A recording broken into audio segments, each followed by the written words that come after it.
şiirin öz ifasında ölmeden şiirini takdim edirik. Mukaddes vətənin, ana toprağın, evladım bəxtiyar görsəm ölmərəm, əlimlə əkdiyim bahçanın, bağın, solmaz güllərini dərsəm ölmərəm. Hicran afasında düşən anamın, evladından ayrı düşən anamın, nurlu gözü nurdan düşən anamın, gözlərinə işıq versəm ölmərəm.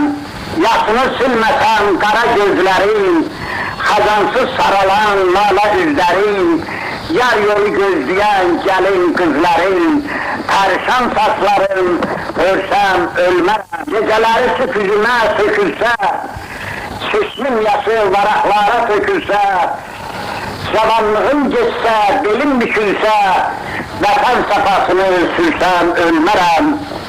Tufanlı günlərlə gəlsəm üzüzə, baş ayıb əğyara çözmərəm düzə, qüssəli, kədərli, dərsli təbrizə, Hüseynəm borcumu versəm ölmərəm.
Gül